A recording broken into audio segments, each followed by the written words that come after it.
রেসিপিটি দেখে যেমন সবার নজর কাটছে, রান্না করে খাওয়ালে বাড়ির লোকদের মনও কেড়ে নেওয়া সম্ভব। রেসিপিটি চটপট দেখে নি। এখানে কচি কচি কচু পাতা এরকম নিয়েছি। কচু পাতাগুলো কেটে রাফলি কেটে নিয়েছি এবং ধুয়েও নিয়েছি। তারপরে কড়াতে একটু জল আর লবণ দিয়ে ভালোভাবে সেদ্ধ করে নিতে হবে। কচু পাতাগুলো কিন্তু খুব ভালোভাবে ধুয়ে নিতে হবে।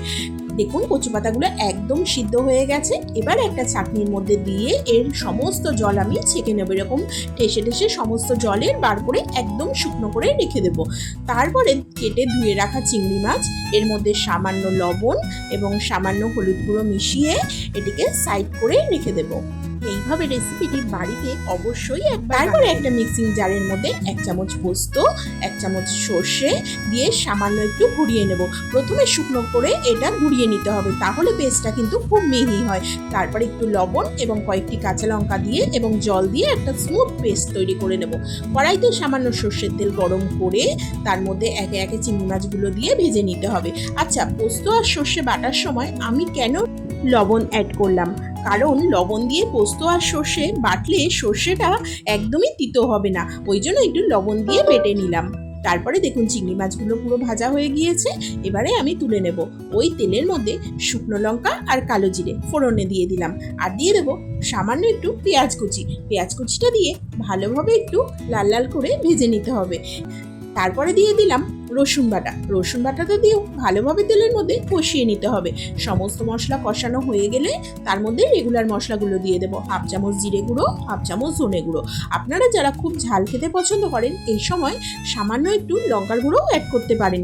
আমি তো কাঁচা লঙ্কা দিয়েইছি পোস্ত আর সর্ষে বাটার সময়, তাই জন্য আলাদা করে আর কোনো ঝাল আমি অ্যাড করলাম না। সিদ্ধ করে কচুর শাক রাখাটা দিয়ে দিলাম, দিয়ে ভালোভাবে তেলের মধ্যে এটা মিশিয়ে নিতে হবে। মিশিয়ে নিয়ে এর মধ্যে সামান্য একটু জল অ্যাড করে দেব। জলটা অ্যাড করে এর মধ্যে পরিমাণ মতো হলুদ গুঁড়ো আর পরিমাণ মতো লবণ আর সামান্য একটু চিনি দিয়ে মিশিয়ে নেব ভালো করে। মানে তেলের মধ্যে ভালো করে এবার এটাকে কষিয়ে নিতে হবে। আজকে কি রান্না করছি সেটা আমি একটু পরে বলছি।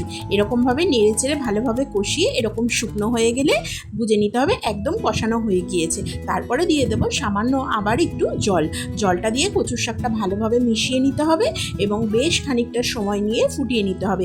এই সময় লবণ মিষ্টিটাও চেক করে নেবেন, ঝালটাও চেক করে নেবেন, লাগলে দিয়ে দেবেন।